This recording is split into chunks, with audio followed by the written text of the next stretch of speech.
now. What's going on, everybody? Welcome to No Motive Podcast, the podcast where we talk about literally anything and everything. But today we're going to be talking about a gaming focused episode. So we have a lot to talk about. We're going to be going over game releases and some of the news that's going on. We have the Microsoft acquisition that happened, and then literal breaking news is Fwiz, the former head of YouTube Gaming, is leaving YouTube to start another company, or not starting another company, but he's going to be the CEO of Polygon Studios, which is a Web3 or Ethereum based gaming company. So we'll talk about that. But we have Chrono. Oh, I guess I'm starting. Yeah. Hey, I'm Chrono. If you guys are watching over on YouTube, you're probably hyper confused because I look completely different. This is just me moving forward now. Your Isekai protagonist is actually here. If you guys follow my Twitch and all that other stuff, you would have seen this earlier on. But this is kind of where we were going in this.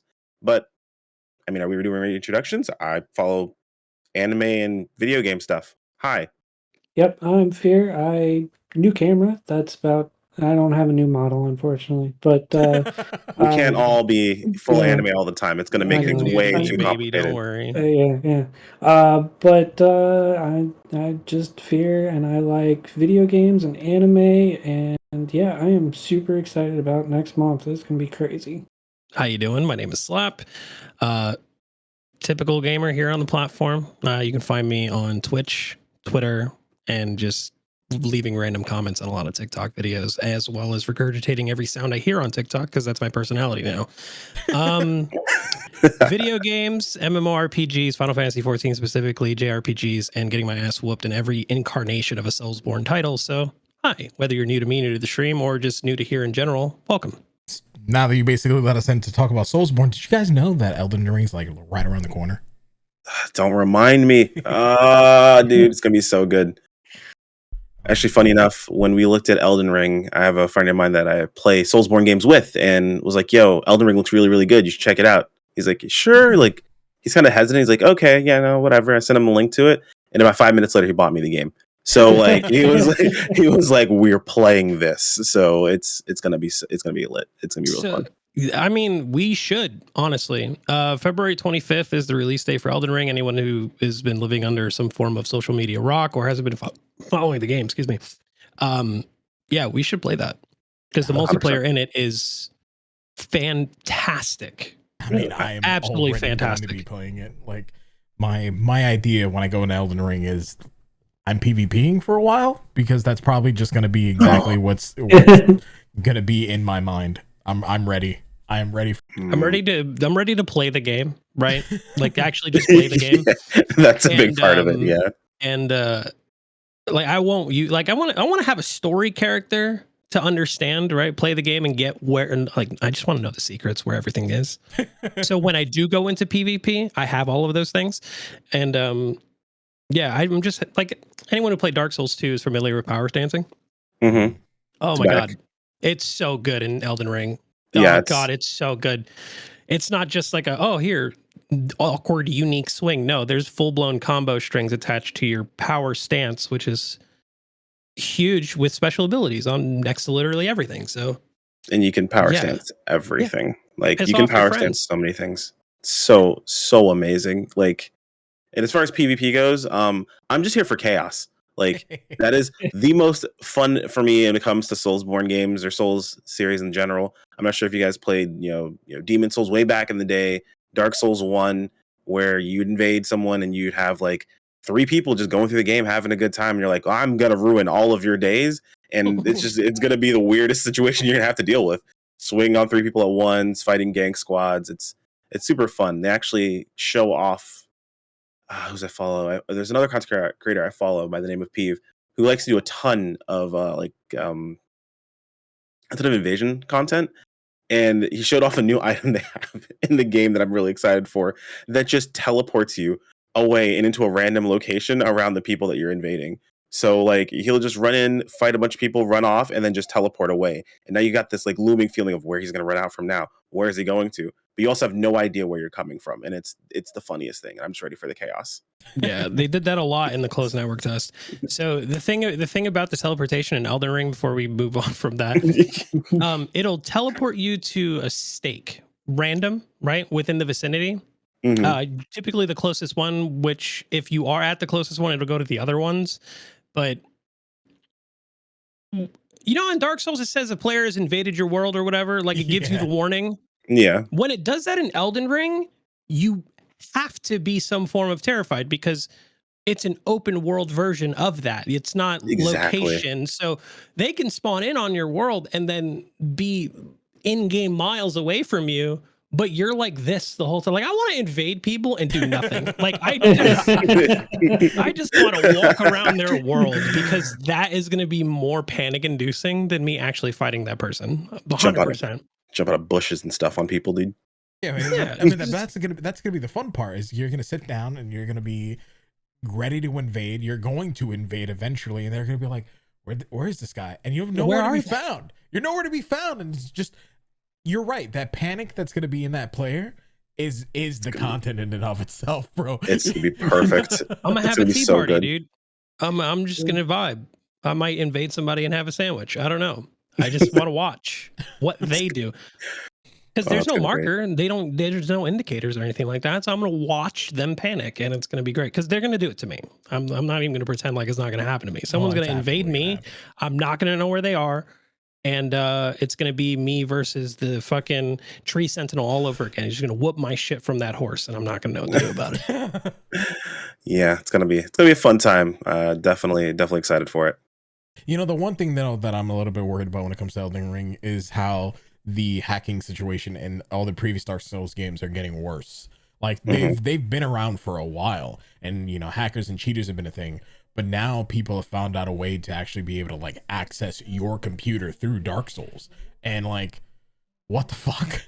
So I'm just hoping that they've now addressed that, because the last thing I want to do is like go into a game and suddenly there goes my credit card information because someone just decided that they wanted to be that dick that day. Yeah, the Souls or the modding community with the Souls games is really big on like putting together anti-cheat situations or whatever, where like they start just blacklisting people or detecting certain cheats or things like that are online and just kicking people out of worlds. So yeah, if the community, if the devs don't get it together, usually the community is really fast about doing it because the community is super passionate about wanting to be able to PvP. And like it happened for Dark Souls 2, it happened for Dark Souls 3, and it's not really something that you usually have to wait very long for.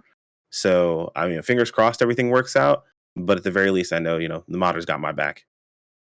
Yeah, I'm just hoping that it's gonna happen day one, so that way we don't have to worry about how quickly the modding community is gonna be. Because I know they got it. They recently just put out an update for Dark Souls 3. You know, to their systems, because what is that? I think it's called the Blue Sentinels mod. And they just updated that so that way it's able to actually work properly. Yeah, I know Dark Souls 2 was one that popped off recently as well, and that one's got a really nice one that I mean, it detects the person immediately and then just kicks them and blacklists them from being able to like even invade with you. So it's actually really nice. Yeah. And what else have we got coming out this upcoming February? We also got Warhammer 3. I know Fear's excited for that one. Yeah, I know. Talking about chaos, you just mentioned chaos, and I'm like, please, Demons of Chaos. I need it. It comes out a week before Elden Ring, so I'm going to be not available that week. He's like that. Oh, honey, you know that game I've been looking for. Well, it just came out. I'm not going to talk to you for several days. Yes, that is 100% going to be, and it's going to be amazing. This series, because this is the third game in the series, started 6 years ago, and they said that it was going to be a8 And what's cool about it is we've got this first release that's going to release the 8 or 9 new factions, and then a couple months later we're going to get the Mortal Empires, where every single faction that has been released in Warhammer 1, Warhammer 2 are all going to be playable in world, and it's just going to be massive. So that's what has me the most excited. But then like last week they came out with the new faction Demons of Chaos, where it takes the 4 mono god chaos gods to where you can build an army with all 4 of those troops and units and customize your experience. So you got a lot more RPG elements in this one faction than you do in the other ones. So it's going to be absolutely amazing. That's dope. And for those of you guys who've never heard of Warhammer for any reason whatsoever, it's a turn-based like RTS for the most part. Basically, think of the Warhammer franchise or what's another franchise that's very similar? Heroes of Might and Magic is the one that I equate it to the most, where because the Total War games are realistically two different strategy games, because you've got the overworld turn-based game where you have your city management and your army compositions and stuff like that. But when two armies meet on the map and you start a battle, it becomes a real-time strategy game where you're moving those units around on the map and fighting each other. Okay. So it's more like Age of Wonders, Planetfall. It's like it's got like the civilization aspect to it, but with the more focus on the war aspect of it. Right. Yes. Okay. Yep. That's pretty cool, though. That's pretty cool. I come from games like Age of Empires. I loved Age of Empires, and that was the one thing that for me it was missing. So maybe I would have liked Total War. Yeah. So the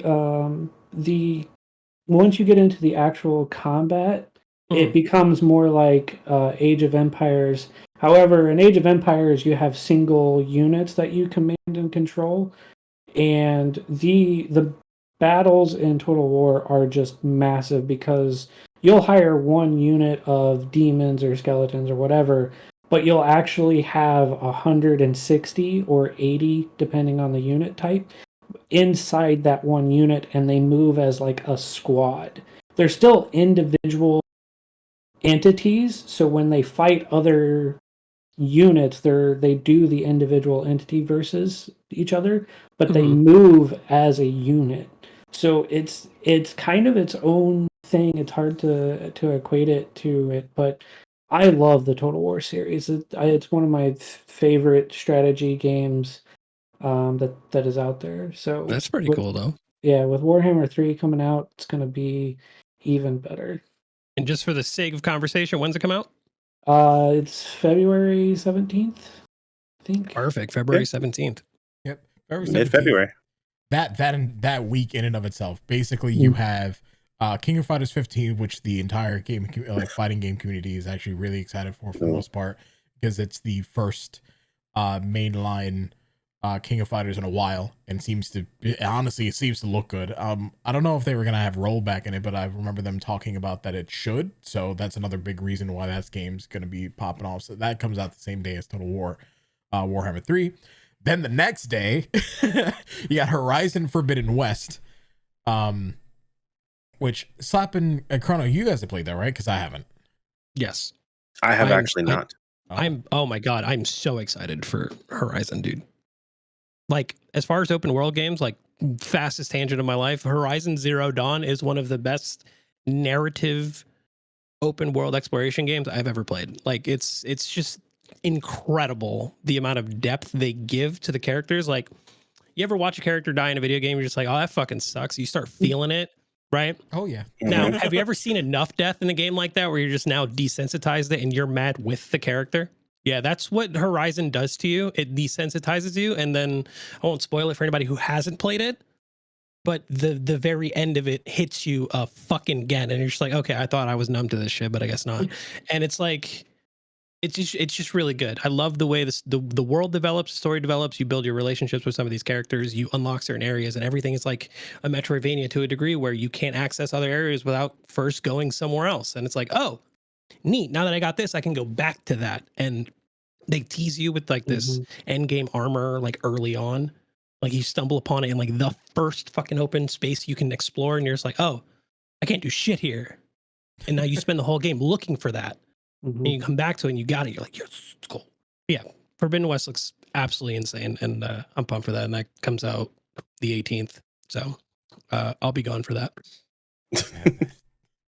I mean, I definitely want to give it a shot at some point, because I've tried it, but like, I don't know, I'm very much of the type of person where Horizon Zero Dawn didn't pick me up at first. Like I tried it 2 separate times, and the beginning of the game is very much so like a lot of the JRPGs that I play, where it sets up the world in such a way, and I'm just like, okay, here we go. Yeah, yep. It does that though. The thing about, I think what turned a lot of people off is very much what you're talking about though.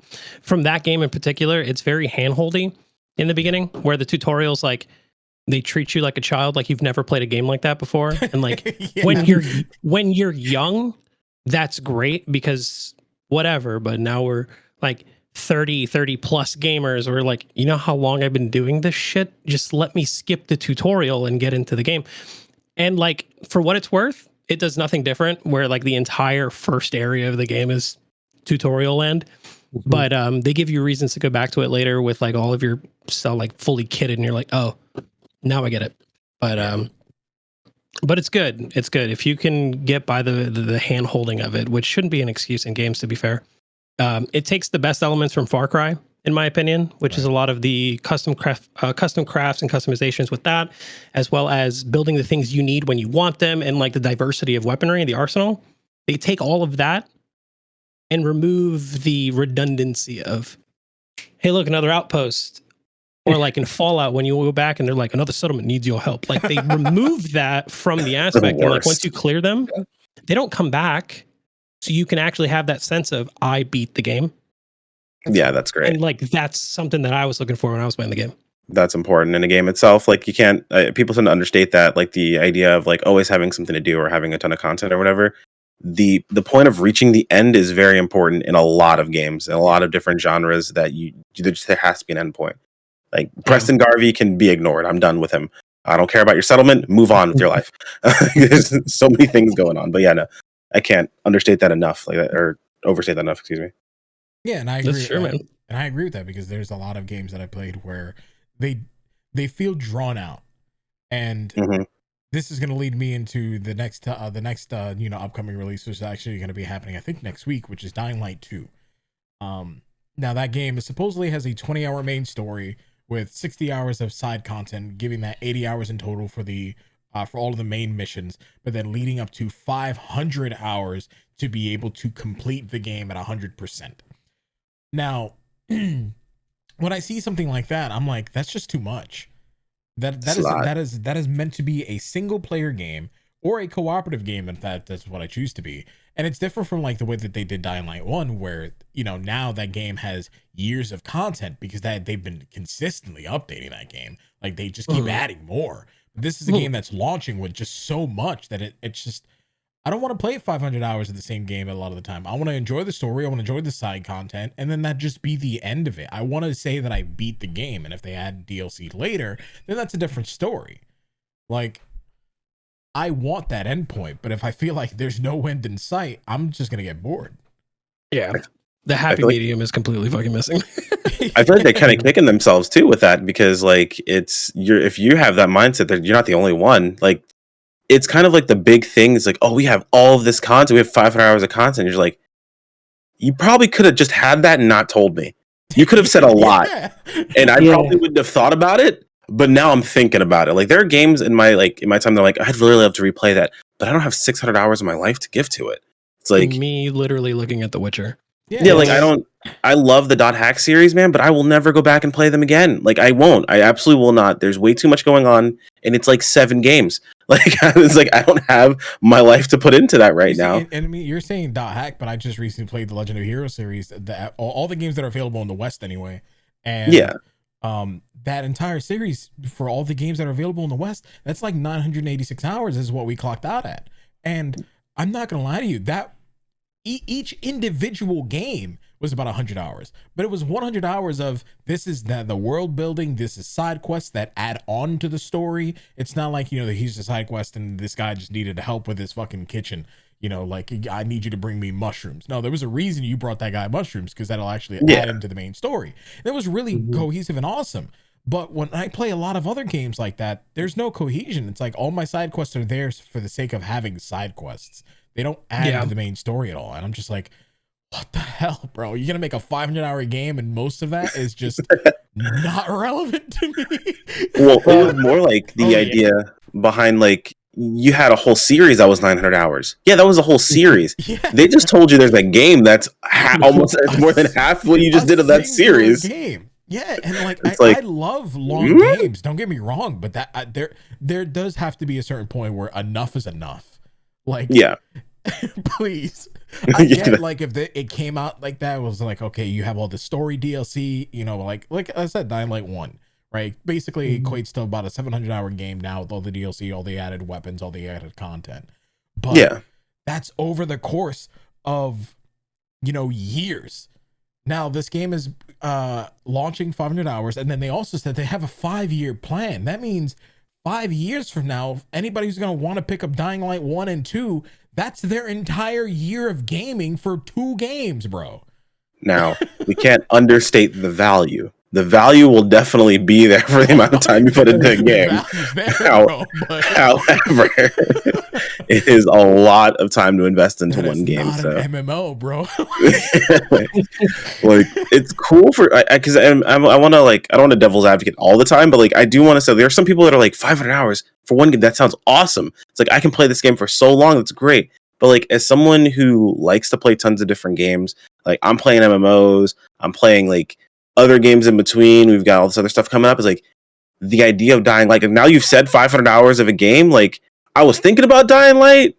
Dying Light is now officially on the back burner. Like for me, it's like I will probably get to it 2-3 years from now. At this point, I'm worried about it. For me personally, I'm worried about like the repetitivity, repetitivity. I don't know. Anyway, the repetitiveness of of like certain encounters, because it's ultimately a Dying Light game. Zombies still exist. There's other people who are gonna ambush you. That's just the reality of that game series. Like, but come on, how much of the same things can I go over? Like, is it going to be brand new, you know, unique experiences over the 500 hours, or am I going to be running over the same things over? Because then I'm just going to get bored of looking at the same environments. I got to go to point A, point B again.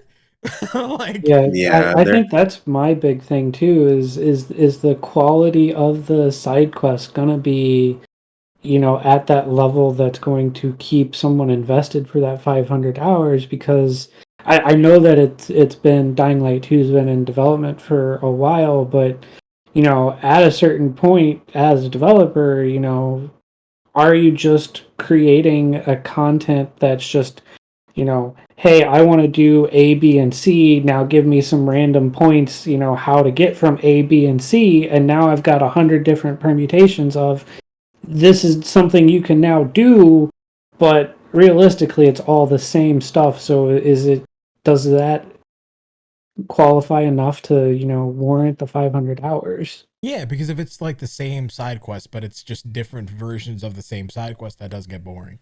But you know, this is going to lead us into the next thing that's definitely not going to be 500 hours. That's Destiny 2, the Witch Queen, that also comes out on February 22nd. Destiny 2. I didn't even know Destiny 2 had something else coming out. Like, what? Okay, there's too much happening at the beginning of the year, man. There's way too much going on all at one time. It's killing me. Yeah, so I mean, Slap plays a lot of Destiny, and I know I've dipped my toes into it as you know, several times over, but the Witch Queen looks like a lot of cool stuff, especially from a lore standpoint. But I don't know, with Bungie's current track record with everything, it just seems like they get better throughout the seasons, but there's just never enough. Like, they always just miss the bar on, is this enough to keep their players satiated? But Slap, you might have some more opinions on that. So with Witch Queen coming out, a few things. They've decided that they're going to raise everyone to the power level floor, which is like the value, right? Your eye level if you're coming from Final Fantasy, or like the total average, the aggregate of all your armors put together, right? So the power level in Destiny is your barrier for entry, and you need the minimum. So they're bringing everybody up to the same level, whether they play the game every day or not. So if you haven't played in, I don't know, 6 to 7 months, you can literally pick up the game and be at the same place as everybody else who has been playing over the course of 6 to 7 months. So that caused some discourse in the community, whatever. But Destiny has this habit right now of vaulting content that's old. And that's putting a really sour taste, because I was laughing when he was like, "Oh, 500 hours of content." I was like, "Man, I wish Destiny still had 500 hours of content," because it fucking doesn't anymore, right? Yeah. Oh, no. It doesn't. I played Destiny from the Destiny 1 beta to just a little bit in the middle of last year, right? Like I played nonstop for almost an entire decade this game, and the grind every season, every flagship update, every yearly update, every expansion, every whatever you want to call it, every single one has been the exact same.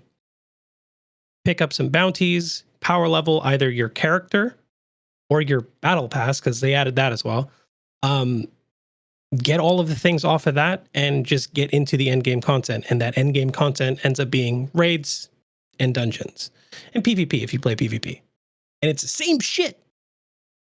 Every expansion, every single one. And like people are tired of that. The only people who are still actively playing that I see all over my timeline are like casual PvP enjoyers. Like it's all the people who are playing PvP, some people doing challenge runs and raids and stuff like that. Other people are doing dungeons. There's some friends of mine who are just now picking it up after having never played Destiny. I guess that's really good for them. But then someone who was in my DMs asking me about Destiny brought up a really good point. You start this game as a brand new player with all the content they vaulted, you have no idea what's going on. Yeah, like that's you lose everything. Clue. They vaulted so much of like the Red War and like Forsaken content, which is year 1 and 2 of the game, that you walk into the game, you might hear a voice, you're like, "Oh, cool, I like that character," and find out that character's fucking dead. You're like, "Oh shit, what happened?" And you have to ask these questions. Right? And you can't really do all that stuff anymore. So it's like it's in a really precarious situation, because if they don't do well with Witch Queen, I have a feeling that a lot of people will put it down again, and the active player base will just continue to dwindle until more stuff comes out. And that's really, I feel like that's how games should be played, but they're also vaulting a lot of content that people are arguably paying for. Yeah. And that's the problem with it, because I put so much money into Destiny, dude. So much money. Destiny's what is it? Their expansions, they're paid for, aren't they? Pay for expansion, correct. So Destiny is a free-to-play game. Okay. It's a free-to-play game. There's X level of free-to-play content, right? There's no like restrictions on like your power level or anything like that. It's activity-based. So you pay per expansion. But after like a year or two, they will vault that content that you've effectively paid for. Yeah, that's what I was like. When you the DCV, the Destiny Content Vault, and then they'll pull it back out, remade, remastered, new armors, whatever, right?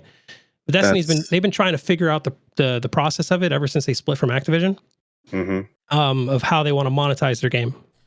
And a lot of people were upset at first because the monetization was entirely in the cash shop.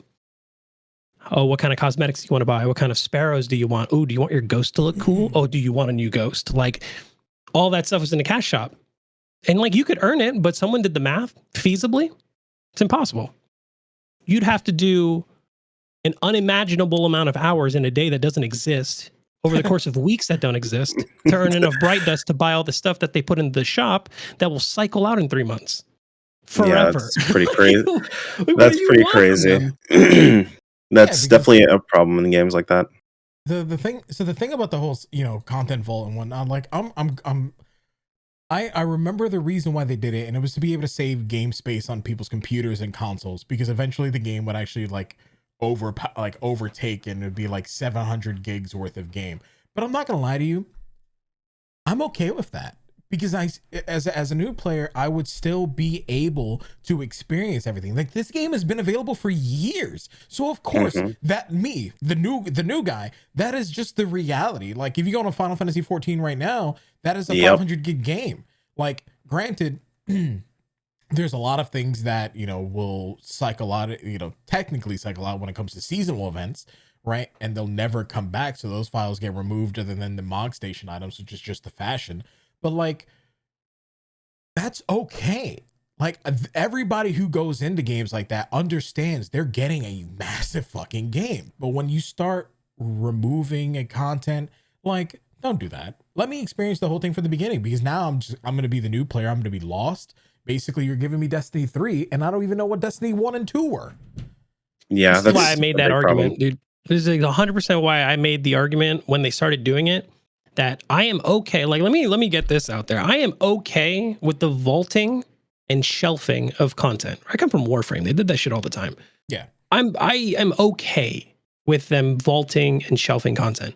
What I am not okay with is the apparent disregard for the minimum allowable content that remains out when they put other things in. Like anything that's a necessary vehicle for a story to be told Should that remain needs in to the stay game. that should stay available no matter what. Whether it's good for people to farm or not is completely irrelevant. You are robbing players who want to play your game of an experience that you apparently painstakingly went through the process of making, that you were so okay removing. Like, put it back. Let them enjoy the game. Let them play it the way you intended. And then if you're going to remove things, Remove raids. do it proper, like one at a time, and then bring it back when you say you're going to bring it back. Don't remove essential elements to your storytelling. Like, I'm so tired of going to the tower and hearing Hawthorne. Oh, took out Gaul, woke up the Traveler. Now half of what I hear on the streets is how much you and your clan are making a difference. Like, she doesn't even update her dialogue. Update the tower too while you're at it. Yeah, that's actually Like, another stop putting Evil Levante in the tower with all of her decorations as the forefront of your presentation, and update her dialogue. She's been there since the Red War. I don't know. Man. It's just weird for me. I was thinking about the vaulting of content. Like, the reality is you want your game to be, and you already brought it up. You want your story content to be, always available, because that's where people are going to be invested, right? Even games like, I don't know, I'll bring up WoW, because now that it's not, Bobby Cockdick's appropriate name. Move on. I don't actually remember his last name, but anyway, Bobby Cockdick, whatever the fuck his thing, he's gonna be leaving in a year, so I don't care. I'll actually bring it back to the conversation. But World of Warcraft, right? Even though no one does the early game content anymore, it's still available. Yeah, like it's still there.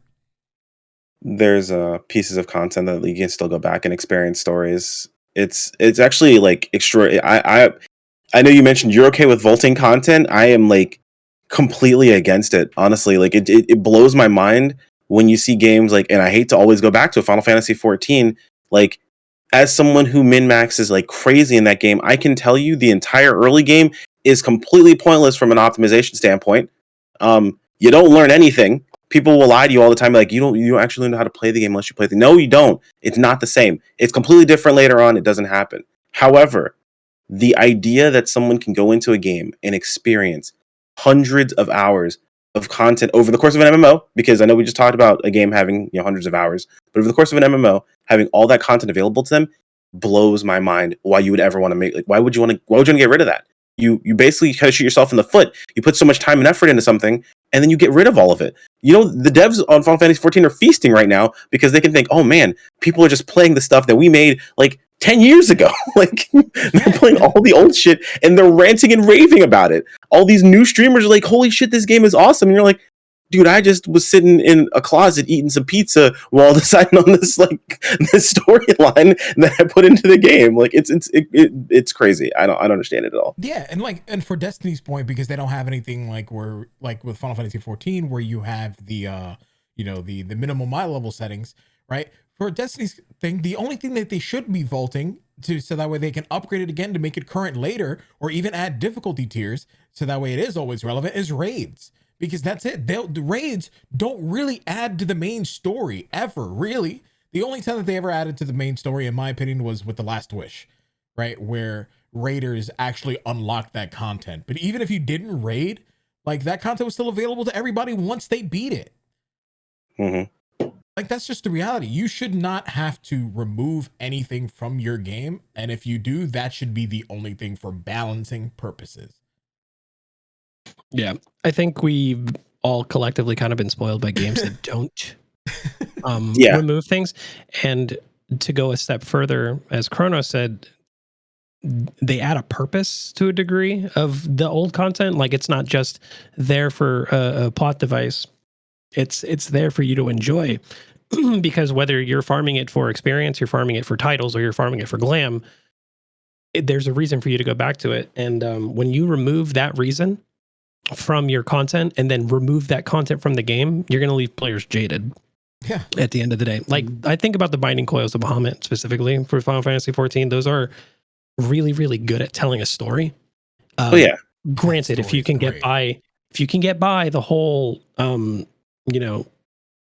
first expansion voices, because they're different. They got new voice actors for, Heaven's Ward and on.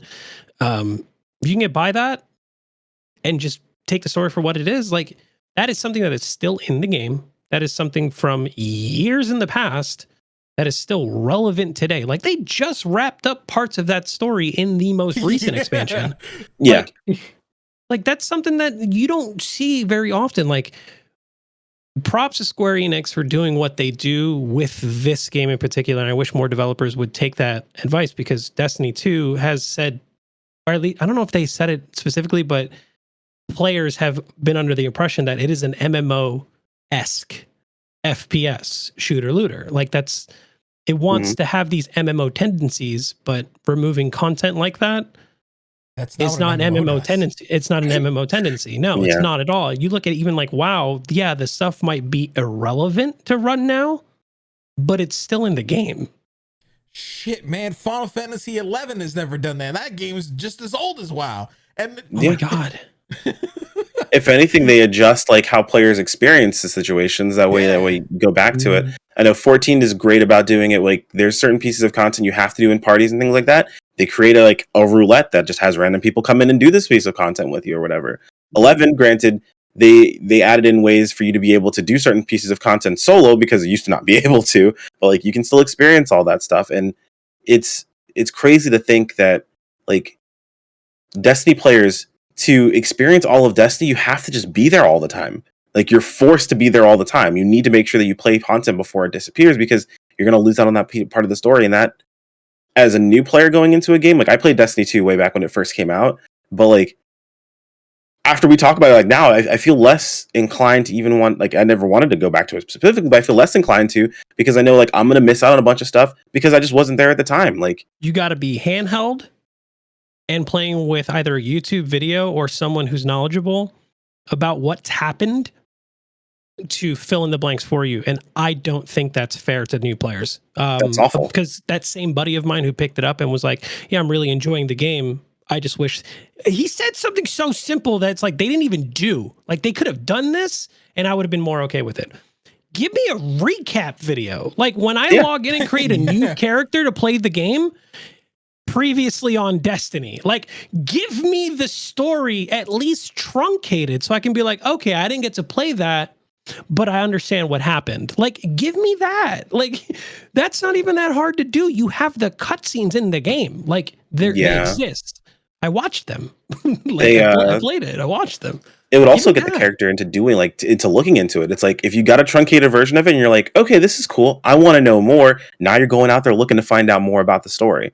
Now maybe you're going to find random Joe on YouTube that's covered all this content that they actually teach you more about it or whatever. Maybe they can talk to someone in their community that's like, oh, hey, this person does all this. Maybe we can tell, hey, check this person out, so on and so forth. Like you just open up all these different avenues of making things really great. I didn't even realize they didn't have a recap. That's so bad. So think about it this way. Even when you log into Final Fantasy 14, what plays when you sit on the login screen when you sit there for too long? It's the intro story. It's the trailer expansion. Yeah. Right? You can see effectively how far you've come. You know what else is on the fucking title screen? The ability to see the other trailer expansions. You can literally click a button and view every expansion trailer as they've released. You know what else Final Fantasy does that other games don't do? You can go check your unending stories and recap the story for yourself at your own leisure with a self-insert character that you created. Right? The amount of people who create content in this vein, numerous. Dress up your character, go replay the story. Like, you want to know what happens when I play Destiny? If I log into Destiny right now, I'm being thrown into some story quest like that I didn't even know it was going. Like I'm shooting something I didn't even know existed. That was Beyond Light. That was Beyond Light. When Beyond Light started, you got sent to fucking Europa immediately. But that's what happens right now because they added this new story thing. Because the last time I logged into Destiny, I was literally in this thing where I'm like, oh, there's this new base that I'm unlocking. I didn't even know this was a thing. What the fuck?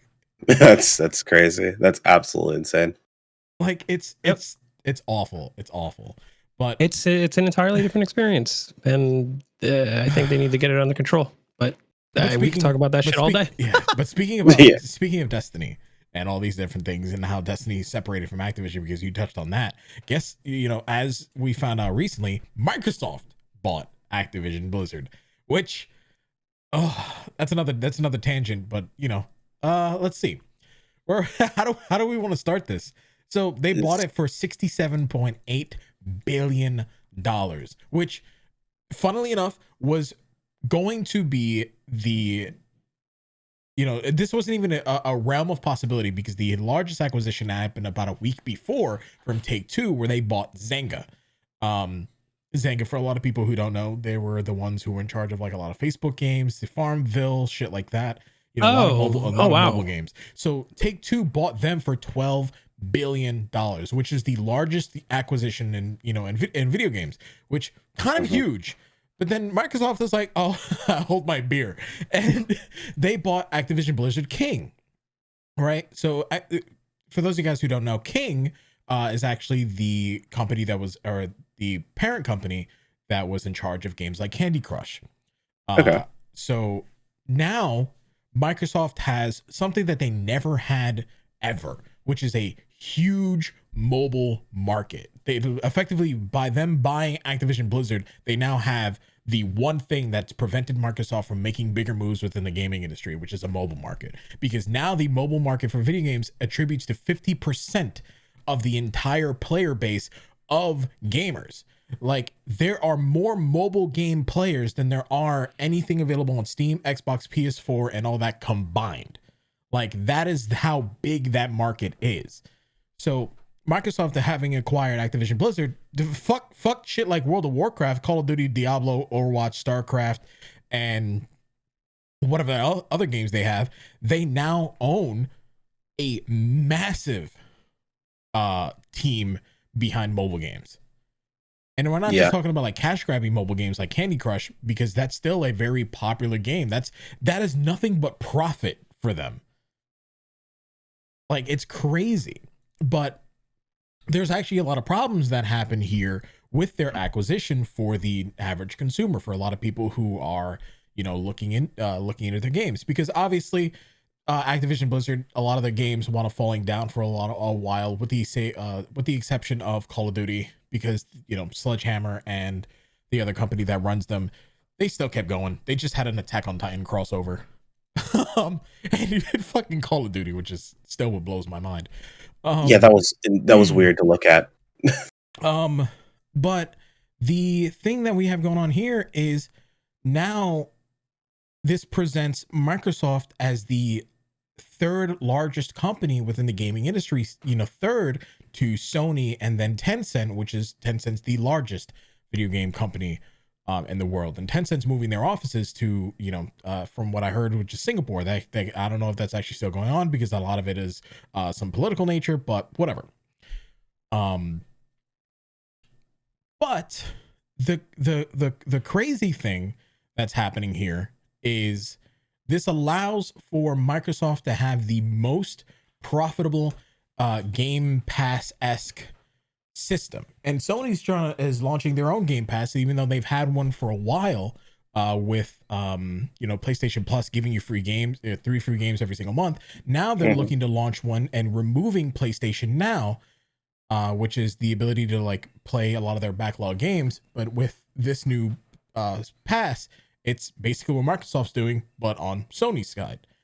Microsoft will now have the largest contracted, Game Pass, with games from Ubisoft Play Plus, or whatever the hell that thing's called, EA Access, and then now the entire library of Activision Blizzard games. So that's actually incredible for the consumer, because for $16 a month, you guys are basically getting all these games that you may not own, but you're not going to play them halfway, throughout the month anyway. You're going to be looking at them and you're going to be like, okay, I'm going to play this now for maybe 2 weeks, and then I'm going to move on to the next game, and then so on and so forth. It is the biggest value that you have in gaming, period. And it's crazy. It's insane. It actually is insane. Because Game Pass, it's hard to argue. Game Pass has just been good. It's Across the board, really it's just been really good. value-wise, it's amazing. Yeah, it really is. Between what you get on console and what you get on PC, all of which is now getting bolstered by however many studios Microsoft owns now after purchasing Activision, Blizzard, and King. So with all of that under its belt, Game Pass is not only looking better, but Microsoft now has the ability to enter esports. They have the ability to extend well beyond just mobile gaming. They have the one thing that they did talk about was in an interview with Phil Spencer, he mentioned that he wants to give these studios the ability to choose the titles that they want to work on from their list of owned IPs. So that we could also be seeing the end of annual COD releases for what it's worth, because I highly doubt everyone at Activision wants to keep pumping out Call of Duty every year when you have things like Crash and Spyro collecting dust as an IP that people actually do still enjoy and think fondly of. So I'd be interested to see what they continue to do going forward, because I'm cautiously optimistic, but more optimistic than anything because I don't see it as a monopoly. I trust Uncle Phil currently to take care of the gaming space, and with this acquisition, I think one man with that much power could do incredible things, because Phil has constantly been that voice of reason, specifically for indie developers too. Yeah, every studio they acquire that happens to be an indie dev gets their games on Xbox, which puts it in front of millions of people immediately. Yeah, because it's usually available on Game Pass, ASAP between console and PC. That's enormous. Yeah, and Phil Spencer is also one of the people who is this. He's still what I consider a lot of the old guard of gaming, right? Where a lot of let's make a good game, and that's going to be what's going to propel us going forward, right? He's also been able to bring a lot of games westward that no other company has been able to do. Like Phantasy Star Online 2 is, from 2012 to 2016 was trying to get released into the Western market. Sega unable to self-publish that. Phil Spencer's coming in at 2020, 2019 to 2020 is like, hey, it's coming. There you go. You've been wanting it. It's here. Now it's up to Sega to make that game good, but Phil Spencer is one of the people who helped push that plan forward. And for a lot of the indie game companies that he's also been working with, it's just they've seen nothing but profit, and it's just such a good system. Now there are a lot of things that happen here that could potentially be outside of his pocket, where they might raise the price of Game Pass, they might raise the price of a lot of the things. You might lose some data when it comes to transferring everything over to the Xbox Live systems, when it comes to World of Warcraft, Call of Duty, and all these things, because they were previously on the Battle.net system, which might be retired. That's still up in the air. But the big thing that Phil Spencer's doing too is he's allowing Sony to keep their flagship games like Crash Bandicoot, previous games that were Sony exclusive. He's allowing them to keep that Sony exclusive, even though that is a now Microsoft owned company, which is unheard of for anyone. That's the amount of nice, wild. Yeah, the amount of nice that Uncle Phil is playing right now with their titles, unheard of, dude. Yeah, absolutely unheard of, because they could just as easily be like, you know what? No, fuck you.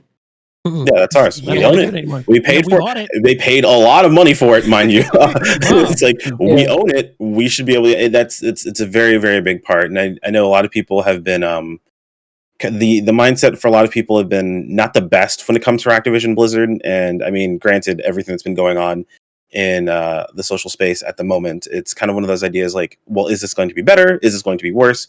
What are we looking at? But to be honest, I have to. It's very rare that I have a point that I agree this heavily on with this individual, but everyone's heard of him talking about Asmon. He's mentioned previously, people ask what about World of Warcraft? What about all these games that are owned by Blizzard Activision? Are these games going to get better? Are they going to get worse? He's like, think about it this way. Take a 20-sided die. Right now, when it comes to Activision Blizzard, we rolled about a 3. Realistically speaking, things are pretty terrible right now. Now ask yourself, if you rolled a 3 and someone said, "Hey, you get to roll again," would you take that second roll? Absolutely. The answer for most of us is going to be yes. Now, there's the chance that you could roll a 1. It could happen and things could get worse, but there's a lot better chance that things are going to roll much better. Mm-hmm. So, realistically speaking, this entire process, like, I'm on board. Do I have a huge stake in it? No, but things look like they could be getting really great. And like Slab mentioned, like, he's playing really, really nice. There's a lot of things that he could have done. Just say, you know what? Screw it. It's ours. We paid for it. You guys can get it from us and move on with your lives. But like, all of these things are remaining most of the same, and there might be some things you lose out on. To be real, if Game Pass really did increase in price, I don't really feel like it'd be that bad because Game Pass's price has been pretty criminally low. Like, realistically speaking, we've gotten away with so much when it comes to Game Pass. It's absolutely insane. So I mean, granted, I'm not saying, hey, look, I want to spend a bunch of money on Game Pass, but like, when I say the value is there, it's pretty understated. Like, it's really, really there, and it's been really, really good. So I'm actually relatively excited to see where things go from here. But yeah, it's kind of wild how much money they just kind of threw out there like that. Just like, I'm just gonna spend now. Yeah, and well, go ahead. My thought is I would not be surprised if they added like a tier system to the Game Pass where you have like the intro tier where you get this kind of game and from this developer and stuff like that, or and you have different variances to that tier, because I also kind of expect like you might get a WoW sub if you have Game Pass. There might be like a Game Pass plus WoW sub kind of thing being offered by this. So that's just kind of my thoughts about it. I do expect the Game Pass system to change a little bit to where you'll have like those bundles or different tiers. So, I mean, but yeah, so that is really dope that they are keeping a lot of the things that were, relatively the same, because the thing is that Microsoft really could have shook up the entire industry. They literally bought a company or a series of companies that are worth more than Nintendo, because Nintendo's only worth about 55 billion. That's crazy. And they produce a goddamn console, bro. Yeah, that's insane. Yeah. Absolutely ballistic in what could have been done. Like, I think people really are underestimating how crazy things could have become, like, with just that one purchase. Like, our concerns were like, losing data, increasing prices, but like, we could have full on shifts of what's even available in certain locations and certain consoles and things of that sort. Like, I mean, you guys mentioned, Crash and all these other IPs. Like, they legitimately could have just, like, people bought those consoles for a lot of these IPs that they used to play for a very long time, and some people still do play them even to this day, which blows my mind. A lot of that stuff could just disappear. That's also It could true. just be gone. Like, it could have just been gone. You could have been like, look, snap my fingers, it's over. We're done here.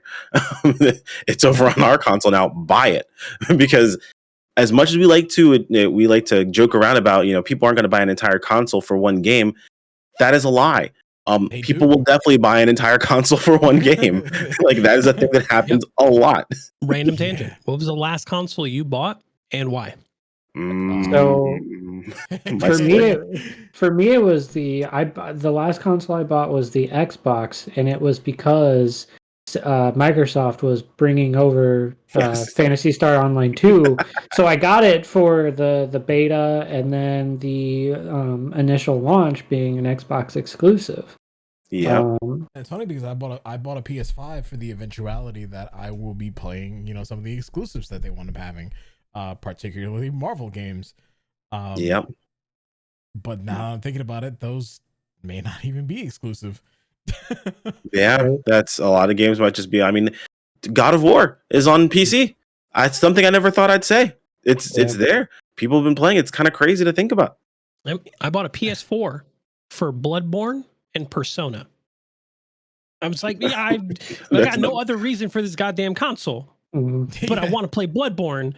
And like, I mean, obviously other titles came out, like the Final Fantasy VII remake. I was like, of course I'm going to fucking play that. And then I got a PS5 for that exact reason. Yeah. To play those games. And I was like, okay.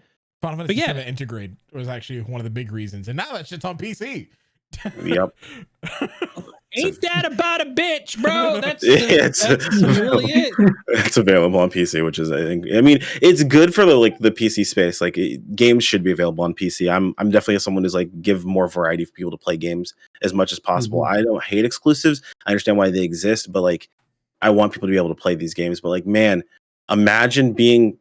I feel like Slap is this person. Imagine being the guy that bought the PS5 for those exclusives that now are just available everywhere else. That's got to kind of sting a little bit, especially when you've got a good PC to play them on. Yeah, I'm just waiting for Returnal to hit PC now because that's the only other game that's a PS5 exclusive that I would play. Yeah, that'll do it. That's the other thing, man. Exclusives are something we can talk about again for ad nauseum hours because exclusives are no longer just like exclusive anymore. They're timed exclusives. Like look at Monster Hunter. Yeah, Monster Hunter Rise is on the Switch now. It's on PC, and people are getting to enjoy it all over. It may not be a timed exclusive. Yeah, it looks amazing, bro. It may not even be a time exclusive moving in the future. By the way, they're talking about they want PC to be the forefront of where their games are released from now on. Like there's still, of course, the Switch and everything, and that's a driving force for Monster Hunter. But they're talking about like releasing things at the same time and moving forward, doing that all the time. So that might not even be timed exclusive anymore. Yeah, man, it would be nice. It's crazy because now they just and I'm gonna self plug some hype here. I got accepted to the Capcom Creators Program. Recently. Nice. Yo, let's go. Nice. Just the ability to just be like, hey, any game that they come out with, I could just grab. That's huge for any content creator, and that's even bigger for a lot of the other people who may not be like, I don't really know what game I want to play, or if I really want to pick up this game. Well, now all of your favorite content creators who are a part of the creator program, they just have access to Capcom games. That's fucking dope. That's insanely awesome. Yeah, that's super dope. And so even if they're all released on PC, it's like that's huge. That's just, you now get to see what that game will run like on optimal settings, because I'm not gonna lie to you, the Switch on Monster Hunter Rise, that was good for like 5 people. Yeah. I could not continue playing that game. I loved it. I was like, hey, this game is great. But then at the same time, I'm like, but I can't keep playing this. Yeah, like the game wasn't bad by any means. It did really well. Like it was good on the Switch, but even as someone, again, that comes down to optimization, as someone who hunts like as a high tier level as I possibly can, 60 FPS makes a huge difference. Yeah. Like an enormous difference when it comes to evading things, when it comes to just response time. It's huge. It's very big and amazing on PC. I mean, I think it just comes down to I also had it on the Switch. I even bought a new TV just for my Switch so I could play it in my office. Yeah. And for whatever reason, I could not be comfortable playing that game on the Switch, but playing it on my PC, I have no problems with. It's just the weirdest thing. It's a different feeling, Switch versus PC. Yeah, I think that might be the big thing. Not nearly as much, yeah. It's not like my physical comfiness, but like the mental space of what's being displayed on the screen and everything else about just the whole experience is different between Switch and PC. Yeah. Now, the big thing about it being on the Switch is you can take the Switch anywhere and play that game anywhere, but it becomes more casual when you do it that way, because you're not in the dock mode, you're playing it in the handheld, and so it has to go down even farther. But that option of playing it anywhere has a certain appeal to people. So I hope going forward that they do a Switch Pro, please, finally. Yeah, well, we do need the Switch Pro, but we have the Switch OLED. Yeah, the Switch better screen. If they do a combined release where it's on PC and Switch at the same time, I think that'll greatly help out a lot. For sure. I mean, even Sega's now, now that they have contracts with Microsoft, and now that they realize that releasing their games on PC in the West is a huge boon to them. Even Sega's not looking to release all of their games going forward on PC, because Yakuza Like a Dragon released on every single platform and PC sales boomed. Of course, like it's so easy just to come and like do things on your PC. Like, I guess it's first world that I just have a PC to do these things in a lot of situations. But like when you have a console, you have to have the mindset of, is everything going to be on the console that I want to play? On a PC, if everything's released on PC, it's all in one spot. It's all right there. Everything's good to go. It's crazy. Yeah, man. And I mean, that's one of the cool things. Like, I like console gaming because of the ease of access of it. The fact that I don't have to worry about, like, right now trying to get not only the money for, but the ability to even buy a 3080. Like, yeah, yeah. Good luck. Because I need to upgrade my streaming PC already. But like at the same time, it's like on a console, I don't have to worry about that. But that's the appeal of the console gaming, is that it's just really ease of access to be able to just pick it up and go. But PC gaming, once you're finally able to get around to it, and once you have the ideal settings, it's always going to be better. Granted, there are a lot of countries in the world who aren't able to do it because PCs are just super expensive. Hell, even consoles are super expensive in countries like Brazil and Australia. But and I'm using Australia as a more modern country, even though it doesn't actually exist. Like we can't attack the Aussies, dude. They're gonna come after us. This isn't okay. But the reality is on a console, it's just, there you go. It's just, you pick it up, and the only thing you need to do is get games after that. You don't have to worry about anything else. Plug it in and go. To plug and play, consoles are plug and play systems. Yeah, and not everyone's like tech proficient when it comes to a PC. A game crashing just isn't like a thing they can deal with. So the idea of just tossing in I was gonna say tossing in a disc, but like then I think of CDs just being outdated as crap. But booting up a game and just going and having it work is very, very valuable. So yeah. And I mean, so there's just a lot of things that with Microsoft acquiring, these companies, it's just a very cool thing. And then now we're going to start seeing the entire games industry, for the most part, continue to boom forward, because now there's going to be a lot more need for innovativeness, because now these companies are competing with the big three. Now that, Tencent, Sony, and Microsoft, the reality comes into a lot of the, that a lot of people have, is it may not actually be, the big three innovating. They might just release the games, AAA games, and that's it. They just have the funding, they have games. Where this now leaves the way for indie companies to now bolster their ranks and bolster their portfolios to eventually become another one of the big three. Or at least, take the spots where Activision Blizzard used to be, now that they're a subsidiary company. So it's kind of cool seeing that you might see more innovativeness when it comes to indie game companies, or you might even see more good AAA titles, because let's be honest, man, the only real AAA company that's putting out good games,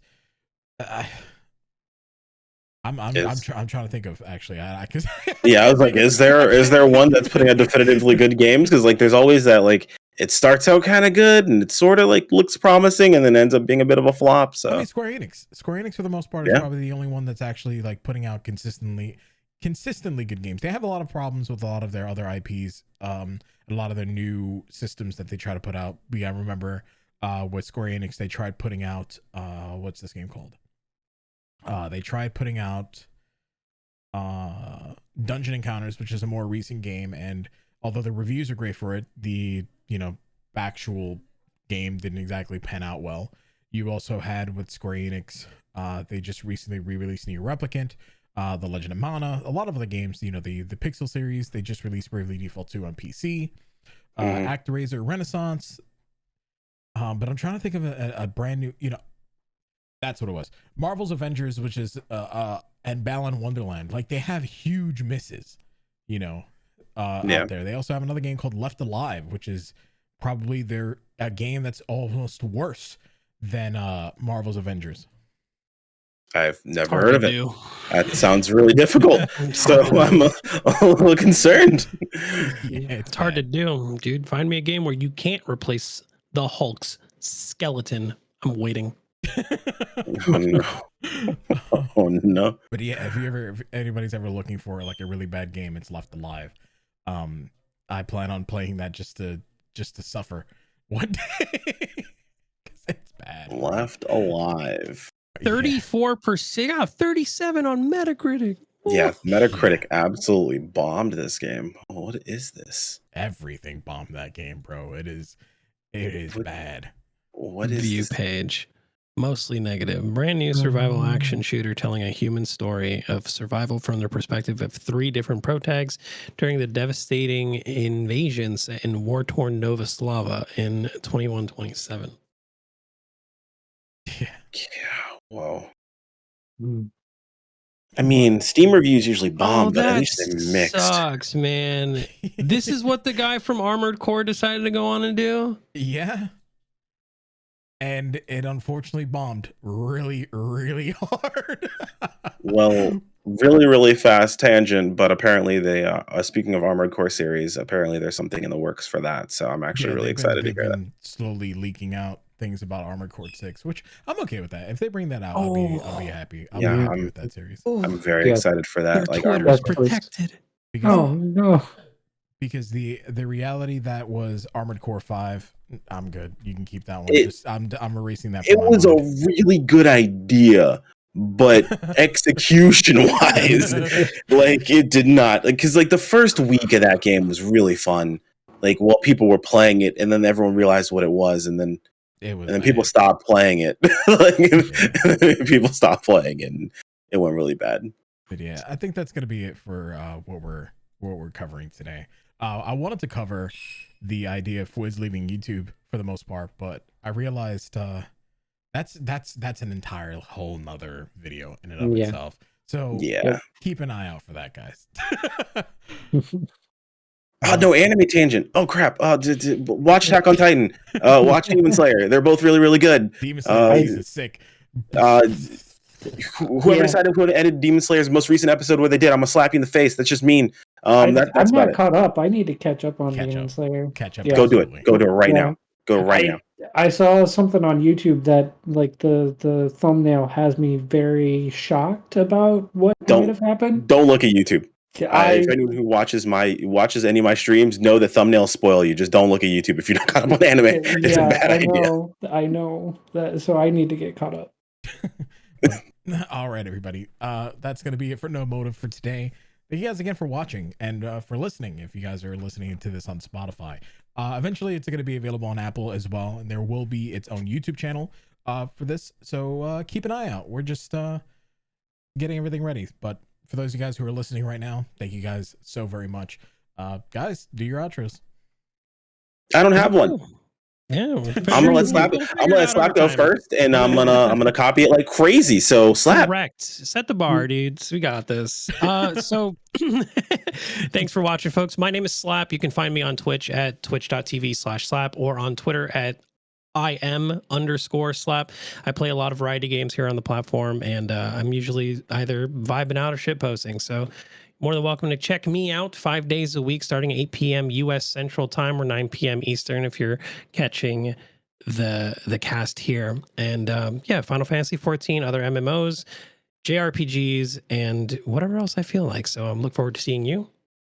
And that's where you can find me. Yeah, man. Chrono? feel free to. I guess I'll go.